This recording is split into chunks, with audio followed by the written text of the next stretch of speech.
Bonjour. 12 règles pour une vie est un livre écrit par Jordan Peterson, un psychologue clinicien et professeur de psychologie. Le livre propose des conseils pratiques pour mener une vie plus épanouissante et significative. Voici un résumé des 12 règles abordées dans le livre. Règle numéro 1, tenez-vous droit, les épaules en arrière. Jordan Peterson commence en nous expliquant la hiérarchie par un espèce vieille de 350 millions d'années appelé l'homard et ses points communs avec la hiérarchie humaine. Lorsque deux homards se rencontrent dans l'océan, ils vont faire un combat de statut en plusieurs étapes. C'est un comportement inné et complexe, défensif et agressif construit dans son système nerveux, système similaire à celui de l'humain dans certains aspects. En premier temps, les homards vont danser l'un en face de l'autre essayant de démontrer lequel est le plus grand et a les plus grandes pinces. Dans le même temps, ils vont s'envoyer un liquide donnant des informations sur la taille, le sexe, la santé, et l'humeur de l'autre homard. Cette première étape peut suffire à calmer l'un des deux homards. Si les deux homards concluent qu'ils ont une chance, ils vont entamer l'étape numéro 2 consistant à avancer l'un vers l'autre à tour de rôle pour intimider l'autre homard et lui faire comprendre qui est le plus fort. Si aucun n'abandonne, c'est l'heure du duel. Les deux homards enragés vont s'attaquer en essayant de retourner l'autre sur le dos. Retourner l'autre homard sur le dos va généralement suffire. Si cela ne suffit pas, ils vont entamer l'étape 4 consistant à se battre et à infliger des dégâts sérieux l'autre homard. La neurochimie de la victoire et de la défaite. Le homard perdant ne voudra plus se battre dans le futur proche, car il va perdre confiance et son système nerveux va changer en un système subordonné et dominé, système plus approprié pour sa nouvelle position. Le homard gagnant va au contraire devenir plus fort en sécrétant plus de sérotonine. La sérotonine joue un rôle pour réguler la posture et donc permettre au homard de se grandir encore plus. Injecter de la sérotonine à un homard perdant va le rendre plus confiant. C'est le principe des antidépresseurs chez l'homme. À celui qui n'a rien, tout sera pris. Un homard qui vient de perdre a plus de chances de perdre de nouveau alors qu'un homard qui vient de gagner, a plus de chances de gagner encore. Le gagnant remporte tout. C'est la loi de Pareto ou le principe de Mathieu. Ceux qui ont tout, plus leur sera donné, de ceux qui n'ont rien, tout sera pris. Si tu réussis, tout va te réussir, si tu es en bas de l'échelle, tu n'auras rien. Et les femelles. Les femelles homards vont identifier et être attirées par les meilleurs homards en regardant lequel est en haut de la hiérarchie. Elles vont donc laisser les hommes se battre pour arriver au sommet et sélectionner les meilleurs. C'est une stratégie brillante, stratégie aussi utilisée par les êtres humains. Être le plus fort n'est pas suffisant, surtout chez les primates, car deux singes peuvent vaincre un singe plus fort qu'eux. Le singe dominant doit donc développer des coalitions réciproques avec ses compatriotes, être honnête et prendre soin de sa tribu. Hiérarchie de dominance. Jordan Peterson nous explique que ces hiérarchies existent depuis des centaines de millions d'années et font donc partie intégrante de notre environnement. C'est pour cela que le cerveau humain est capable en un rien de temps de détecter la position des autres dans la hiérarchie. Nous sommes donc facilement capables de détecter si quelqu'un réussit et est fort ou s'il est anxieux et faible.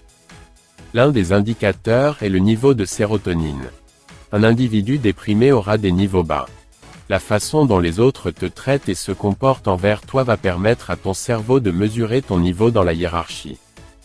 Si tu as des valeurs de sérotonine élevées, tu seras plus calme et confiant tout en te tenant droit avec force. Si tu as des valeurs de sérotonine basses, tu seras plus réactif, plus impulsif, oubliant le futur pour privilégier la survie du présent. La routine. Ton corps et esprit doivent fonctionner comme un orchestre, en harmonie. Chacun connaissant le moment exact de chaque morceau et chaque note, et le moindre changement va créer du chaos. C'est pour cela qu'il faut des routines comme se lever à la même heure chaque jour pour maintenir ton rythme circadien, avoir un petit déjeuner fort en protéines et gras. Renforce-toi. Il faut aussi apprendre à rendre les coups. Si quelqu'un essaie de te victimiser, être gentil et se laisser marcher sur les pieds n'est pas noble, c'est faible et tu le sais, car cela te détruit intérieurement.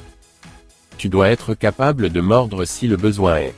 Généralement, être capable de rendre les coups suffit, car les autres vont sentir qu'il vaut mieux ne pas t'embêter. Cependant, tu dois apprendre à dire « non » et à stopper l'agression le plus rapidement possible, car tu risques de développer de mauvais sentiments, ressentiments, colère, haine, signifiant que tu as quelque chose à dire. Oser répondre va te permettre de développer ta force de caractère. Tiens-toi droit. Te tenir droit va te faire sentir plus fort et heureux. C'est la magie du feedback positif. Si ta posture est petite, recroquevillée, montrant la défaite, tu vas inévitablement te sentir comme ça. Donc redresse-toi. Les gens vont commencer à te regarder et à te traiter différemment. Bien sûr, ce n'est pas suffisant, mais c'est une première étape. Ensuite, redresse-toi mentalement et psychologiquement. Se tenir droit veut dire accepter volontairement, les yeux ouverts, le fardeau de la vie. Ton cerveau va répondre à cela. Tiens-toi droit, les épaules en arrière. Règle numéro 2, prends soin de toi comme d'une personne que tu as à responsabilité d'aider. En général, les gens prennent mieux soin de leurs chiens que d'eux-mêmes. Comment se fait-il que les gens préfèrent leurs animaux à eux-mêmes? L'ordre et le chaos.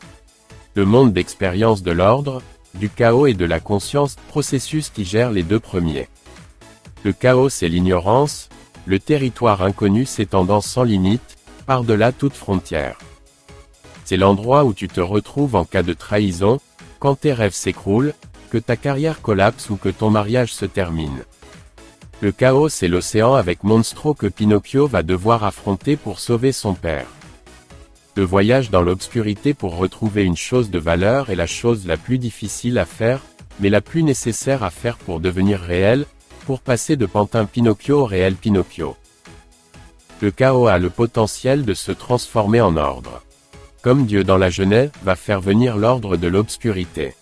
L'ordre, c'est le territoire exploré. C'est la structure de la société, de notre biologie, c'est la chaleur de son foyer, c'est calme et protégé. L'ordre c'est quand le comportement du monde match avec nos attentes et désirs, c'est la certitude. Quand tout se passe selon le plan et que tout fonctionne. L'ordre et le chaos sont des éléments fondamentaux nécessaires qui vont de pair, car chaque situation est composée des deux. Nous habitons dans l'ordre entouré par le chaos. L'un n'existe pas sans l'autre. Au jardin d'Éden, le serpent était présent, car même Dieu ne peut concevoir l'ordre sans le désordre. Tu ne peux pas emmurer l'ordre, car le chaos va toujours venir. Peu importe ta situation, il y aura des choses connues et d'autres que tu ne contrôles pas. L'idée est d'être compétent en étant capable de gérer le chaos. La situation optimale est de placer un pied dans ce que tu maîtrises et comprends, ordre, et l'autre dans ce que tu explores et ne connais pas encore bien, chaos. C'est ici que tu vas trouver du sens. Trop ou pas assez de chaos ou d'ordre est mauvais. En effet, trop d'ordre est mauvais, car il y a toujours des choses à apprendre. Trop de chaos est mauvais, car tu ne peux tolérer d'être surmené par l'inconnu constamment. Le bien et le mal. Nous sommes des créatures conscientes de notre vulnérabilité et connaissant le bien et le mal. L'être humain sait comment il peut être blessé et peut donc le faire à autrui. Nous avons la capacité à faire le mal, à décider volontairement de rendre les choses pires qu'elles ne le sont déjà. Ce n'est donc pas surprenant que nous ayons du mal à prendre soin de nous avec attention et compétence. Fais aux autres ce que tu aimerais qu'ils te fassent, et aime ton prochain comme toi-même. Parie autant sur toi que sur les autres. Si tu ne fais pas cela, tu deviendras l'esclave et l'autre le maître. Il vaut mieux que chacun soit fort.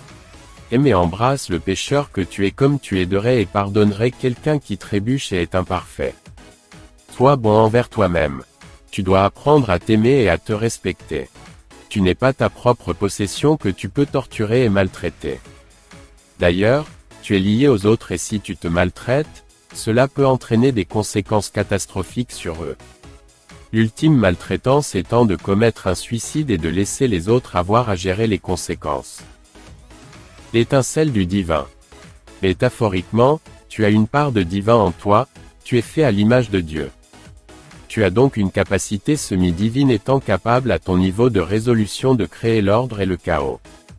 Nous avons donc un devoir moral de prendre soin de nous, car nous sommes liés aux autres et au monde. Fais ce qui est bon pour toi. Prendre soin de toi comme d'une personne que tu as responsabilité d'aider veut dire considérer ce qui est vraiment bon pour toi, pas ce que tu veux, ni ce qui te rend heureux. À chaque fois que tu donnes un bonbon à un enfant, tu le rends heureux, ça ne veut pas dire que c'est bon pour lui. Heureux n'est pas un synonyme de bon. Tu dois t'aider à devenir vertueux, responsable, éveillé, capable de réciprocité, capable de prendre soin de toi-même et des autres tout en t'épanouissant. Conduis-toi d'une façon qui te permette d'avoir du respect pour toi-même. Considère ton futur et demande-toi de quoi ta vie aurait l'air si tu prenais soin de toi. Ce que tu dois savoir et faire. Pour faire tout cela, tu dois savoir où tu es pour pouvoir tracer ton parcours. Tu dois savoir qui tu es pour comprendre tes forces et te renforcer là où tu es limité. Tu dois savoir où tu vas pour pouvoir agir dans cette direction et limiter l'extension du chaos dans ta vie en ne développant pas de ressentiment, de cruauté, ni de vengeance. Ensuite, tu dois articuler tes propres principes pour pouvoir te défendre contre les autres lorsqu'ils veulent prendre avantage de toi et pour que tu puisses être calme quand tu travailles et joues. Tu dois te discipliner. Tu dois tenir les promesses que tu te fais et te récompenser pour continuer de te faire confiance. Tu dois déterminer comment agir pour devenir et rester une bonne personne. Tu dois travailler dur pour amener le paradis et te renforcer pour résister aux anges de la mort et à l'épée du jugement divin. Commence en prenant soin de toi comme d'une personne que tu as à responsabilité d'aider. Règle numéro 3, choisis des amis qui veulent ce qu'il y a de mieux pour toi. Il arrive de rester ami avec quelqu'un qui est mauvais pour toi et rend ta vie encore plus difficile. Qu'est-ce qui fait que l'on décide de rester ami avec ce genre de personnes et de ne pas améliorer les choses? Est-ce inévitable? Une conséquence de ta propre limitation et trauma du passé. Peut-être que tu penses ne pas mériter mieux. Grandeur d'âme. Parfois, nous choisissons des amis qui ne sont pas bons pour nous pour les sauver, par naïveté, ou par trop grande gentillesse. Dans certains cas, c'est pour se donner une grandeur d'âme. Peut-être que tu es vraiment fort, généreux et que tu veux faire ce qui est juste. C'est possible, mais c'est aussi possible que tu veuilles simplement attirer l'attention sur ta grande compassion et grandeur d'âme. Quelqu'un pourrait contester en disant, c'est bien de voir le bon chez les gens et la meilleure des vertus et le désir de les aider. Cependant échouer ne signifie pas forcément que tu es une victime. Et lorsque tu es au plus bas, cela ne veut pas forcément dire que tu veux remonter, même si beaucoup de personnes le veulent. Souvent les gens vont décider d'amplifier leur souffrance et celle des autres pour démontrer l'injustice du monde. Sauver les damnés. Avant de vouloir aider quelqu'un, sois sûr que cette personne demande de l'aide et veut vraiment être aidée. Carl Rogers, psychologue humaniste, pensait qu'il était impossible de convaincre quelqu'un de changer en mieux. Le désir vrai de s'améliorer est la condition préalable pour progresser. De nombreuses personnes demandant de l'aide ne veulent pas vraiment être sauvées et veulent simplement que le monde regarde leurs souffrances, car c'est plus facile que de prendre ses responsabilités. Sois sûr de savoir pourquoi cette personne a des problèmes. N'assume pas que cette personne soit une noble victime de la vie. Ce n'est jamais si simple. Si la personne ne veut pas vraiment être aidée, ton aide ne changera probablement rien. Il est plus probable que la personne ait rejeté le chemin ascendant, car c'est difficile et qu'il est plus facile d'avoir peur et de reprocher au monde ses malheurs. L'échec est facile à comprendre, c'est facile de mettre au lendemain ce qui peut être fait aujourd'hui, de cultiver quelques mauvaises habitudes. Peut-être que la personne veut simplement te faire plonger avec elle. Le bel ami qui t'offre une cigarette ou une bière lorsque tu essaies d'arrêter. Rester avec de mauvaises relations. Peut-être que tu décides de rester avec ces mauvaises relations, car tu es trop faible et indécis pour partir, mais tu ne veux pas de le dire, donc tu continues de l'aider et de te convaincre que tu es une bonne personne. Ou peut-être que tu décides de t'associer avec des personnes qui sont mauvaises pour toi, car c'est facile. C'est facile de décider ensemble de sacrifier le futur pour le présent, de prendre le chemin facile, De ne pas le dire clairement et de ne pas prendre de responsabilité ensemble. Un arrangement réciproque. Si tu as un ami que tu ne conseillerais pas à tes proches, père, sœur, frère, fils, pourquoi aurais-tu un ami de ce genre pour toi? Choisis des personnes qui veulent rendre le monde meilleur. C'est une bonne chose, pas une chose égoïste, de choisir les personnes qui sont bonnes pour toi. Entoure-toi de personnes qui te soutiennent dans ton ascension. Des personnes qui ne vont pas tolérer ton cynisme ou autodestruction, qui vont t'encourager à faire le bien pour toi et les autres. Des personnes qui vont t'aider à te renforcer. Ne sois pas avec des personnes jalouses de tes réussites, décidant de te punir pour celles-ci en effaçant tes réussites ou en racontant leurs succès passés, réels ou mensongers. T'entourer de bonnes personnes n'est pas non plus chose facile. Ce sont des idéaux à atteindre. Et cela va demander de la force et d'oser marcher à leur côté. Choisis des amis qui veulent ce qu'il y a de mieux pour toi. Règle numéro 4. Compare-toi à la personne que tu étais hier et non à quelqu'un d'autre. Il y aura toujours quelqu'un de plus compétent, intelligent et beau que toi. Tu le sais. Plusieurs bons jeux. Trouve le jeu, hiérarchie que tu peux et veux escalader. Il y a un nombre infini de possibilités. Tu peux donc choisir les jeux, hiérarchie dans lesquels tu es bon, tu as un talent et tu es plus productif que les autres. De même, si tu échoues à l'un, tu peux toujours en essayer un autre. Tu joues probablement sur plusieurs jeux, carrière, amis, famille, projets perso et artistiques, sport, etc. Tu dois donc regarder toute l'image dans son ensemble lorsque tu te juges et regardes tes succès. Tu ne peux être excellent partout. Comme tu vises à grandir et à devenir meilleur, tu fais de nouvelles choses et donc ne peux être premier dès le début. C'est ce qui fait qu'il est impossible et inapproprié de se comparer aux autres correctement, car nous sommes tous uniques si l'on prend l'ensemble des jeux que nous entreprenons. Nous avons tendance à surévaluer ce que nous n'avons pas et à sous-évaluer ce que nous avons. À la place, sois reconnaissant pour ce que tu as. Quelqu'un qui en apparence réussit son travail ne réussit pas forcément dans tous les domaines, jeux de sa vie. Découvre qui tu es. Découvre et explore ce qui t'intéresse. Trouve quelles activités sont engageantes pour toi. Découvre ta nature et ton fonctionnement. Apprends à te connaître pour pouvoir articuler tes valeurs.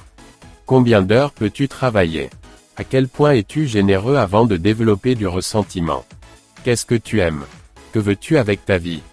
Est-ce que tu te tyrannises et es ton propre esclave? Nous pointons pour un meilleur soi. En effet, nous sommes constamment en évolution d'un point A, moins désirable, pour un point B, qui a l'air mieux en accord avec nos valeurs explicites et implicites. Nous avons toujours le désir de créer quelque chose de meilleur. Là où tu commences n'est pas aussi important que là où tu vas. Que peux-tu faire aujourd'hui pour devenir une meilleure personne? Trouve ce qui doit être réparé, ce que tu peux faire pour améliorer ta condition dans chacun des aspects de ta vie, carrière, personnelle, famille, etc. pour améliorer la vie de tes proches. Trouve le petit morceau de chaos que tu pourrais réparer maintenant et négocie avec toi si oui ou non tu veux faire cela aujourd'hui et si c'est ce qu'il y a de mieux pour ton futur toi. Commence petit, car il est difficile d'ajouter trop de changements d'un coup dans sa vie. Habitue-toi lentement. Fais un petit peu plus chaque jour, semaine, mois, année et vois dans 3 ans qui tu es devenu. Ta vie ne peut que s'améliorer. Ce que tu veux et ce que tu vois. Tu vois ce sur quoi tu poses ton attention. Est-ce que tu connais l'expérience du gorille? Nous voyons ce qui est important à nos yeux. Tu peux donc être aveuglé par tes désirs et incapable de voir les choses comme elles le sont vraiment. Tes yeux sont des outils pour t'aider à avoir ce que tu veux, mais le prix à payer est d'être aveugle pour tout le reste. Ce n'est pas important si tout va bien, mais lorsque les choses collapsent, cela peut représenter un problème. Problème facile à résoudre, car il suffit de regarder là où tu n'as pas encore regardé. Si tu n'es pas heureux, ouvre les yeux sur le problème. Peut-être que la façon dont tu regardes le monde aujourd'hui et que les outils que tu utilises ne sont plus adaptés pour ton épanouissement. Il est peut-être temps de laisser place à de nouvelles choses, de mettre à jour ton système de valeurs, tes connaissances, tes compétences, et tes désirs. Vois ce que tu peux désirer pour rendre ta vie meilleure au lieu de souffrir et d'avoir du ressentiment et de la jalousie. Cela fonctionnera seulement si tu le veux vraiment, si tu veux vraiment améliorer ta vie. Il faut que tu veuilles vraiment améliorer ta vie pour permettre à ton esprit qui va conceptualiser le monde différemment. Compare-toi à la personne que tu étais hier et non à quelqu'un d'autre. Règle numéro 5. Défends à tes enfants de faire ce qui t'empêcherait de les aimer. Parents ou amis. Il y a des parents aujourd'hui qui sont terrifiés par leurs enfants. Ils craignent de ne plus être aimés par leurs enfants s'ils leur font des remarques. Ils vont décider de sacrifier le respect pour pouvoir garder l'amitié des enfants. Le rôle des parents est d'enseigner à leurs enfants comment se comporter en société. Discipliner un enfant est un acte de responsabilité. L'agressivité chez l'enfant. L'agressivité est innée, pas culturelle. Les enfants testent les limites des parents. C'est comme ça qu'ils apprennent ce qui est permis, acceptable, et bon pour lui et le monde. Les enfants sont comme des aveugles, à la recherche d'un mur. Le rôle des parents est de limiter et corriger les actions de l'enfant. Il faut corriger les actions de l'enfant le plus rapidement possible. Ne pas faire cela dessert l'enfant, car il va penser que tout est permis, ce qui est un mensonge. Discipline et renforcement positif. Définis une action que tu aimerais que ton enfant fasse et divise-la en actions possibles, simples et claires, puis demande à ton enfant de le faire. C'est une approche de bas en haut. Tu ne peux demander à ton enfant de ranger sa chambre s'il ne sait pas ce que « ranger sa chambre » veut dire. Tu dois lui dire « prends ta peluche et mets-la dans la boîte ». Enseigne le comportement et récompense. Fais savoir à l'enfant qu'il a bien agi. Discipline et punition. Les émotions négatives nous aident à apprendre et à adapter notre comportement. Tu ne peux et ne dois pas abriter ton enfant de la réalité du monde, ne surprotège pas ton enfant en essayant de lui cacher les dangers du monde. Force minimale nécessaire. Ne ferme pas les yeux sur la mauvaise conduite de ton enfant. Définis le minimum de règles possibles et sais quoi faire si l'enfant brise la règle. Définis la punition qui demande le moins de force possible pour obtenir le comportement voulu. Essaie en pratique. Peut-être qu'un regard intense suffira, sinon donne une réponse verbale, puis un petit coup de doigt sur l'épaule. Tu peux aussi exclure l'enfant, ou le tenir, le bloquer jusqu'à ce qu'il soit calmé. Une fois calmé, invite-le à revenir. Récompense l'enfant d'avoir réussi à se calmer. C'est un miracle que l'enfant ait réussi à se calmer, donc dis-lui « bravo ». Ne sois pas dur, vengeur, arrogant, rancunier, trompeur. De même, si tu es fâché envers ton enfant, ne lui fais pas payer en l'ignorant lorsqu'il fait quelque chose de beau et de bien. Il ne faut pas punir le bon comportement, il faut le récompenser. Quelques suggestions de règles: ne mords pas, ne donne pas de coups de pied, ne tape pas, sauf en défense, ne torture pas les autres enfants, mange comme quelqu'un de civilisé pour que les autres soient heureux de t'avoir chez eux. Apprends à partager pour que les autres enfants veuillent jouer avec toi, fais attention quand tu parles avec les adultes pour qu'ils t'apprécient, va dormir paisiblement, prends soin des choses qui t'appartiennent, sois de bonne compagnie, agis pour que les autres soient heureux autour de toi. Être un parent responsable. Il n'y a pas de meilleur cadeau qu'un parent engagé et courageux puisse offrir à son enfant. Défends à tes enfants de faire ce qui t'empêcherait de les aimer. Règle numéro 6. Range ta chambre avant de critiquer le monde. La vie est très dure. Chacun va avoir ses moments de douleur et de destruction. Quelquefois, ça peut être dû à ton propre aveuglement, pauvre capacité à choisir ou même malveillance. Parfois changer son comportement peut suffire à améliorer les choses. Vengeance et transformation. Il est facile de rejeter la faute sur le monde entier. Il nous arrive à tous de rejeter et juger la réalité et de mettre la faute sur Dieu. Tu pourrais en conclure que le monde est mauvais. À la place, décide de transformer le mal en bien, l'obscurité en lumière. Décide de ne pas garder ton désir de vengeance, de ne pas en vouloir au monde entier. La décision d'un homme de changer sa vie, au lieu de maudire son destin, peut transformer un monde. Alexander Solzhenitsyn en faisant cela a fait trembler la tyrannie communiste. C'est le principe de la vie, nous construisons nos familles, États, pays. Nous formons une structure habitable et par un manque d'attention, les laissons s'écrouler, car nous ne remarquons pas que le temps passe. Range ta chambre. Donc au lieu d'accuser le monde, vois ce que tu pourrais faire dans ta vie pour améliorer les choses. Considère ce qui arrive dans ta vie et commence petit. Est-ce que tu traites ta famille et épouse avec dignité et respect? Saisis toutes les opportunités qui s'offrent à toi.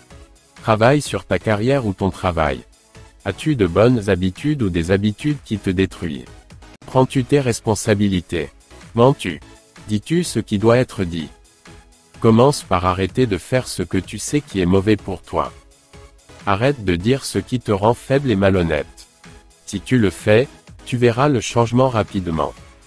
N'accuse pas la société et le capitalisme et n'essaie pas de changer le monde avant d'avoir mis de l'ordre dans ta vie. Peut-être que tu remarqueras que si tout le monde faisait cela, le monde serait un endroit juste. Range ta chambre avant de critiquer le monde. Règle numéro 7. Concentre-toi sur l'essentiel, pas sur ce qui est opportun. La vie est souffrance. Il n'y a pas de vérité plus simple, irréfutable et claire. Mais que peut-on y faire? La réponse courte serait de poursuivre l'opportun, mentir, voler, manipuler, le plaisir immédiat, faire l'opportun. Mais y a-t-il une autre réponse plus forte et irrésistible? Gratification retardée. Une notion revenant souvent dans la Bible est le sacrifice permettant de gagner la faveur de Dieu s'il est correct. La notion du sacrifice d'aujourd'hui pour un meilleur lendemain est la gratification retardée. Les personnes qui réussissent sacrifient le présent pour le futur. Que sacrifier? Petit sacrifice pour petit problème. Grand sacrifice pour grand problème. Le plus grand des sacrifices pour le plus grand des biens. Dieu sacrifiant son Fils, le plus grand des sacrifices. Le sacrifice de la mère pour son fils, la Pietà de Michel-Ange. Le Christ sacrifiant sa vie. Parfois, il faut sacrifier ce que l'on aime le plus comme Abraham lorsqu'il doit sacrifier son fils parce que Dieu lui demande, tout finit bien. Si tu veux créer le paradis sur terre, apprends à sacrifier ce que tu aimes le plus et l'instant présent pour créer un futur fort. Caïn et Abel. L'histoire de Caïn et Abel, enfants de Adam et Ève, parle du sacrifice. Dieu aime les sacrifices de Abel, mais rejette ceux de Caïn. Un sacrifice a différentes valeurs et il n'est pas toujours facile de savoir pourquoi un certain sacrifice va plaire à Dieu ou non. Caïn devient rancunier, jaloux et amer. C'est comme si son sacrifice avait été inutile. Il va donc parler à Dieu et le maudit, l'accuse. Dieu va répondre, si tu faisais correctement, ne serais-tu pas accepté? Sous-entendu que c'est la faute de Caïn s'il échoue. Ce n'est pas ce que Caïn voulait entendre et il va donc décider d'assassiner Abel, son frère, son propre idéal. Caïn aimerait être comme Abel. Il le fait pour prendre vengeance, pour protester de l'injustice du monde. Abel a réussi à satisfaire Dieu, mais n'a pas pu surmonter la mauvaise nature humaine. Notre capacité à faire le mal empire tout. Découvre tes valeurs et agis. Pour pouvoir sacrifier, tu dois savoir qui tu es. Tu dois découvrir ta nature et tes valeurs. Connais tes propres insuffisances, ta lâcheté, malveillance, ressentiment, haine. Trouve ce qui est le plus important pour toi sur ton échelle morale, c'est l'ultime valeur qui peut servir de fonction de Dieu. Agis dans cette direction. Si tu agis correctement, tes actions vont te permettre de t'intégrer et d'unifier les parts de toi. C'est l'antidote au chaos. Demande-toi ce que tu pourrais faire aujourd'hui pour rendre les choses meilleures et non pires. Si tu décides de rendre le monde meilleur, en haut de ta hiérarchie de valeurs, tu vas expérimenter un sens de ta vie bien plus profond. Concentre-toi sur l'essentiel, pas sur ce qui est opportun. Règle numéro 8, dis la vérité, ou au moins ne mens pas. Observe ce que tu fais et dis. Il arrive de se mentir à soi-même en voulant se convaincre que l'on fait ce qui est juste. C'est souvent plus facile que de prendre ses responsabilités alors que l'on sait que c'est mauvais. Ne te mens pas à toi-même. Manipule le monde. Ose agir et parler vrai. En faisant cela, tu vas ouvrir de nouvelles parts de toi. À chaque fois que tu fais cela, tu vas activer et exprimer certains gènes et donc produire de nouvelles protéines. Chacune de tes actions et paroles va te transformer en quelqu'un de meilleur. Sois très prudent avec tout ce que tu fais, car tu deviendras ce que tu fais de manière répétitive. Si tu dis oui à tout, tu te transformeras en quelqu'un qui dit oui à tout. De même si tu mens ou trahis. Si tu passes 20% de ton temps à mentir, tu seras 20% un menteur. Est-ce que c'est ce que tu veux? À chaque fois que tu te trahis, que tu dis des choses qui ne sont pas vraies, que tu agis faussement, tu affaiblis ton caractère. Si ton caractère est faible, l'adversité du monde va te dévorer. L'aveuglement volontaire. L'aveuglement volontaire est le pire des mensonges. C'est refuser de savoir quelque chose qui devrait être su, d'admettre ce qui est en train d'arriver, de voir l'éléphant dans le couloir. C'est refuser de voir les erreurs dans la poursuite du plan et se mentir à soi-même. Si tu échoues, adapte ta méthode ou tes objectifs. Sois prêt à apprendre de ce que tu ne sais pas. C'est avoir la foi en la possibilité de transformation. Osiris et Seth. Osiris était aveugle et n'a donc pas vu Seth, son frère maléfique, venir le tuer, l'éparpiller en morceaux à travers l'Égypte et envoyer son esprit en enfer. Heureusement, Osiris n'était pas seul, car Horus, le dieu de la vision, de l'observation a pu triompher de Seth après un combat terrible. Après le combat, Horus va en enfer pour sauver son père. La vérité à la place. La vision du passé se détériore, c'est pour cela qu'il faut constamment être attentif en gardant les yeux ouverts. C'est notre responsabilité d'apprendre de ce que l'on voit. Nietzsche disait que la valeur d'un homme se détermine par la quantité de vérité qu'il peut tolérer. Tu n'es pas seulement ce que tu es aujourd'hui. Tu es aussi ce que tu pourrais devenir et connaître. Tu ne dois jamais sacrifier qui tu pourrais devenir pour qui tu es aujourd'hui. Tu ne devrais jamais abandonner le meilleur qui réside en toi pour la sécurité de ton toi d'aujourd'hui. La vérité sur tes ambitions. Commence par arrêter de mentir sur tes ambitions, même si tu n'es pas sûr de les connaître. Les meilleures ambitions permettent de développer ton caractère et tes compétences. Ton caractère va être avec toi, peu importe où tu es. De plus, ton caractère va te permettre de l'emporter contre l'adversité. Apprends à t'écouter quand tu n'agis pas ou ne parles pas comme voulu, quand tu mens. Écoute cette sensation interne, cette sensation de faiblesse au lieu de force. Fais ce qui te fait sentir fort à la place. La vérité sur tes objectifs. Clarifie un objectif en définissant ton point A, aujourd'hui, et B, où tu veux aller. Puis agis et parle pour l'atteindre. En faisant cela, ton objectif va se transformer et devenir de plus en plus précis. Sois ouvert au changement et à la transformation de celui-ci. Définis un méta-objectif dominant tes objectifs. Cela pourrait être, vivre dans la vérité, ce qui impliquerait, agir avec diligence vers une fin bien articulée, définie et temporaire. La vérité. Dire et agir vrai, c'est amener une réalité habitable au monde. La vérité c'est la lumière dans l'obscurité. Si ta vie n'est pas ce qu'elle pourrait être, ce que tu désirerais qu'elle soit, essaie de parler la vérité. Au paradis tout le monde parle le vrai, c'est ce qui le rend paradis. Dis la vérité, ou au moins ne mens pas. Règle numéro 9, pars du principe que celui que tu écoutes peut t'apprendre quelque chose. Découvre-le toi-même. Un conseil, c'est quand quelqu'un révèle sa supériorité d'intelligence envers toi-même. C'est loin d'une conversation authentique et réelle qui consiste à écouter et parler. Écouter c'est observer ce que la personne te dit.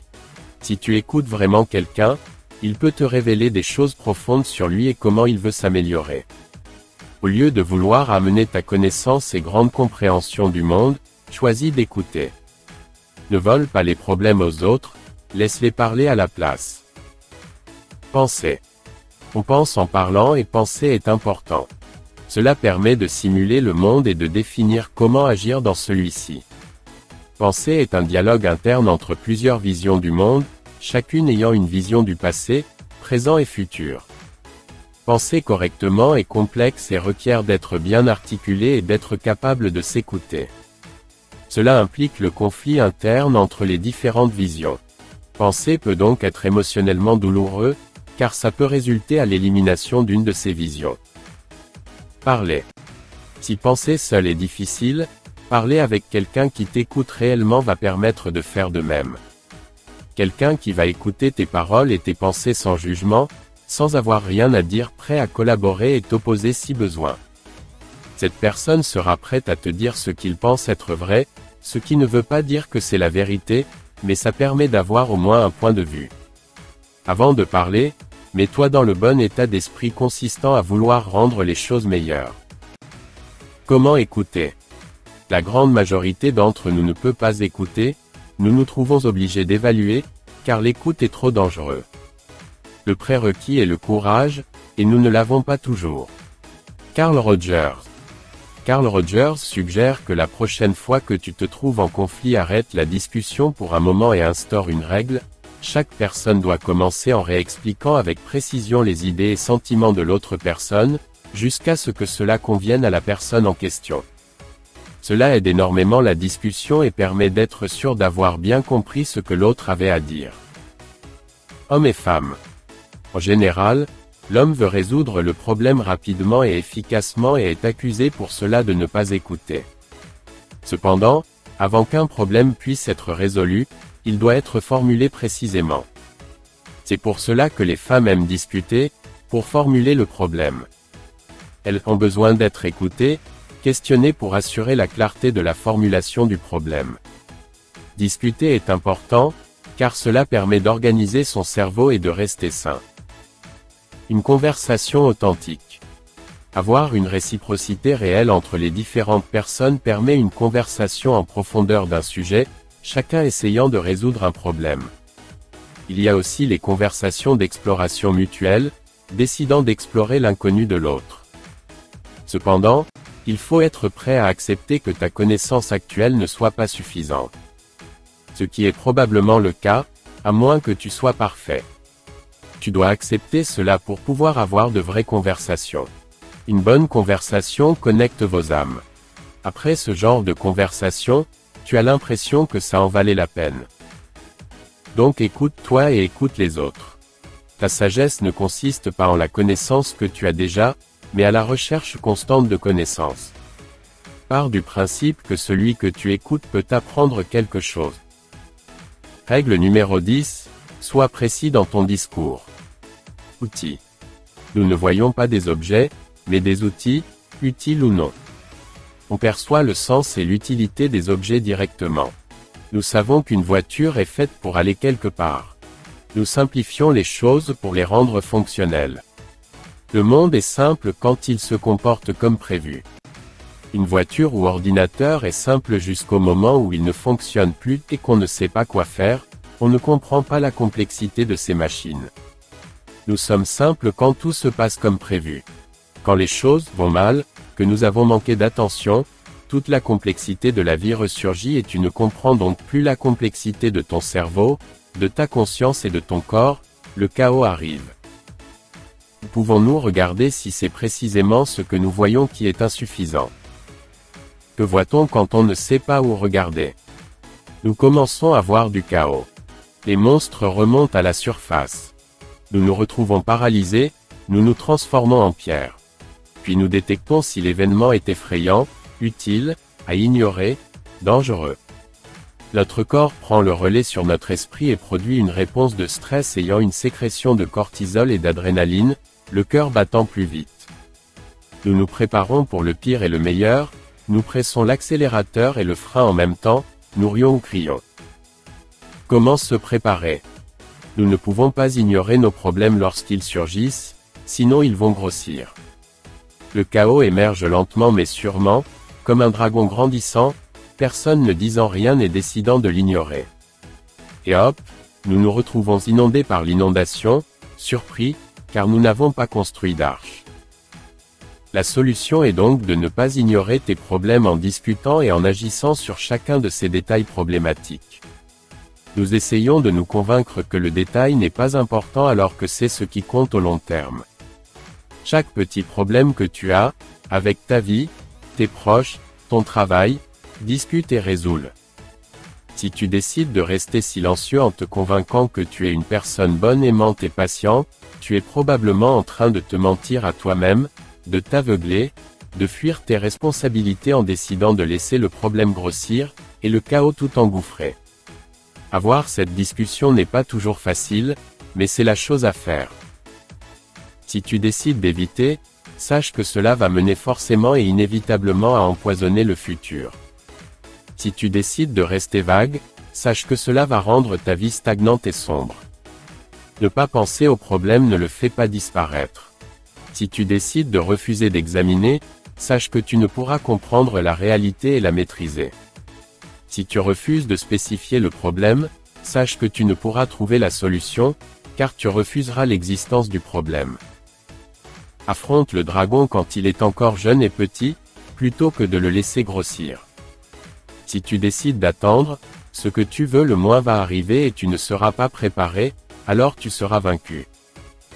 La construction de l'âme et du monde. Sans ombre, il n'y a pas de lumière. Il faut donc oser regarder dans ce chaos surgissant. Peut-être que le bruit que tu entends dans la jungle n'est pas un tigre prêt à te dévorer, mais simplement un petit écureuil. Ne pas spécifier est encore plus inquiétant. Détermine avec précision où tu as été dans ta vie pour savoir où tu es aujourd'hui. Détermine aussi où tu veux aller, car sinon tu ne pourras y aller. Dis ce que tu veux dire. Agis sur ce que tu dis pour voir ce qui se passe. Observe, note et corrige tes erreurs. C'est comme ça que tu vas trouver du sens à ta vie et que tu vas être protégé des tragédies de la vie. Sois précis dans ton discours. Règle numéro 11, ne dérange pas les enfants quand ils font du skateboard. Culture. La culture que nous avons développée depuis des siècles ne doit pas être rejetée. Ce que l'on appelle le patriarcat est la création de l'humanité, pas des hommes. À travers l'histoire, l'homme et la femme ont eu d'énormes difficultés à gagner leur liberté et à surmonter les horreurs de la vie. Les femmes sont souvent en désavantage par rapport aux hommes, car elles ont les mêmes vulnérabilités avec en plus le prix de la reproduction et moins de force physique. En plus de la saleté, misère, maladie, famine, cruauté, ignorance qui caractérise les deux sexes, elles avaient en plus l'inconvénient des règles, de la haute probabilité de grossesse non désirée et une haute probabilité de mort en donnant la vie. C'est peut-être une raison suffisante pour les différences légales et pratiques entre hommes et femmes avant les révolutions technologiques comme l'invention de la pilule et du tampon. Résultats similaires. Devons-nous égaliser le résultat dans tous les domaines? Même salaire pour même travail, peut paraître simple, mais c'est incroyablement compliqué. Comment définir le même travail? Qui décide? Un autre problème est la comparaison de groupe. Les femmes doivent gagner autant que les hommes. Ok. Les femmes noires autant que les femmes blanches. Ok, nous devons ajuster le salaire pour tous les paramètres de l'espèce humaine. À quel niveau de résolution s'arrêter? Quelles catégories raciales sont vraies? Les personnes handicapées doivent gagner autant. Ok. Sur la surface, c'est un noble geste, mais que fait-on des personnes avec un QI plus bas? Moins attirant, en surpoids, etc. L'identité de groupe peut être fractionnée au niveau de l'individu. Chaque personne est unique. Décider de forcer un résultat de 50% hommes et femmes dans tous les domaines est une dictature privant les individus de choisir ce qu'ils veulent vraiment. Différences hommes-femmes. Les hommes et les femmes sont différents sur de nombreux aspects. Les hommes sont moins agréables, traits de personnalité associés à la compassion, empathie et évitement de conflits, moins neurotiques, traits de personnalité associés avec l'anxiété et la douleur émotionnelle, et vont préférer les choses alors que les femmes préfèrent les personnes. Ces différences augmentent dans les pays avec l'égalité des sexes, ce n'est donc pas une construction sociale. L'agressivité. Beaucoup de problèmes au travail et dans la famille proviennent d'un manque d'agressivité. En général, les femmes, plus agréables et neurotiques, ont tendance à vouloir trop en faire pour les autres. Elles sont souvent naïves et préfèrent éviter le conflit et la confrontation à leurs problèmes. Elles vont donc se sacrifier constamment pour les autres. Cela peut sembler vertueux et cela a ses avantages, mais cela peut aussi être contre-productif. L'agressivité est innée. Les garçons souffrent dans le monde moderne. On leur demande de ne pas exprimer leur nature profonde, de cacher leur agressivité. Les hommes ont tendance à être plus agressifs que les femmes et vont plus probablement faire le bordel en classe, se battre physiquement, manquer les cours, faire des choses dangereuses comme du parkour, escalader des grues, du skateboard. Bien sûr, ce processus ne doit pas aller trop loin. Mais demander aux hommes de rejeter cette nature n'est pas recommandable. Les hommes doivent s'endurcir. Ils le font en laissant leur agressivité naturelle s'exprimer. Les hommes le demandent, les femmes aussi, car elles veulent des hommes, pas des garçons. Tu ne peux et ne dois pas l'empêcher chez les jeunes hommes. Le jeune homme doit apprendre à contrôler cette agressivité pour l'utiliser le mieux possible comme une impulsion vers l'excellence, le désir de compétition, de gagner et d'être vertueux. Ne couve pas ton enfant trop longtemps. Vouloir trop protéger ton enfant en lui faisant éviter les dangers du monde est contre-productif, car quand l'enfant devient adulte, il va être inconscient et ne va pas comprendre ce qui lui arrive. Il doit s'endurcir dans son jeune âge. Ne dérange pas les enfants quand ils font du skateboard. Règle numéro 12, caresse les chats que tu croises dans la rue. La vie est souffrance et elle est difficile. Des tragédies arrivent tout le temps. Nous avons tous des limitations et des vulnérabilités, c'est ça qui nous rend aimables. Quelqu'un sans limitation n'existe pas et ne peut être aimé. Superman a besoin de la kryptonite, sinon il n'est pas intéressant. Si tu n'as rien à atteindre, car tu as déjà tout, tu ne peux être admirable. Limitation. Ces limitations nous font aussi souffrir. Pour améliorer les choses, change ton unité de temps. Si tout va bien, c'est facile de planifier tes 10 prochaines années. Mais tu ne peux pas faire cela si tout va mal maintenant, tu vas en premier temps te concentrer sur une unité de temps plus courte, prochain mois, semaine, jour, heure, minute, seconde. Fais une pause. Caresse les chats ou chiens que tu vois dans la rue. C'est une bonne pause. Une lumière en plus dans un bon jour, une seconde de répit dans un mauvais jour. Si tu fais attention, même dans un mauvais jour, tu auras peut-être la chance de vivre des petites occasions de ce genre. Tu verras peut-être quelqu'un danser dans la rue, un beau ciel bleu, tu boiras un bon café, ou regarderas un petit épisode des Simpsons, peu importe. Va marcher, tu verras peut-être un chat qui te rappellera la merveille de vivre et du monde rendant la difficulté de la vie surmontable. Caresse les chats que tu croises dans la rue. Dans l'ensemble, 12 règles pour une vie, de Jordan B. Peterson est un guide pratique qui encourage les lecteurs à prendre la responsabilité de leur vie, à trouver un sens et à adopter des valeurs morales solides pour mener une vie plus épanouissante.